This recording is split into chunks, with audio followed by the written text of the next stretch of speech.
প্রতিবাদ স্বরূপ আজকের এই আয়োজন, আজকের এই র্যালি আমরা শান্তিপূর্ণভাবে হসপিটাল মোড় থেকে এই র্যালি শেষ করে এখানে এসে আবার র্যালি শেষ করব।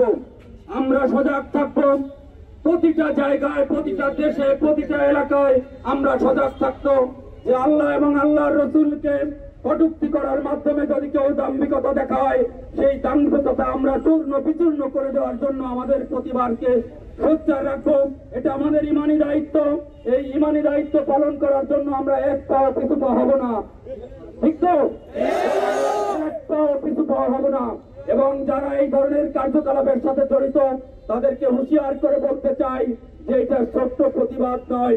ভারত সরকার তার গদি নিয়ে এখন বেসামাল হয়ে গেছে। ভারতের যে প্রতিবাদ, আমরা এত বড় প্রতিবাদ আমরা করতে পারিনি। ভারতীয় মুসলমানদের ধন্যবাদ জানাই যে তাদের প্রতিবাদ সারা বিশ্বকে তাক লাগিয়ে দিয়েছে। রাসূলুল্লাহ সাল্লাল্লাহু আলাইহি ওয়াসাল্লাম আমাদের জীবনের থেকে প্রিয়। চেতনায় আমরা মুহাম্মাদি চেতনায় জীবন ধারণ করি। সুতরাং আজকে সহ পরবর্তীতে অন্য যে কোনো দিনে মুহাম্মদ রাসূলুল্লাহ সাল্লাল্লাহু আলাইহি ওয়াসাল্লামের অপমান সইব না, আমরা সইব না, আমরা সইব না। আজকে আমাদের এই র্যালির মধ্যে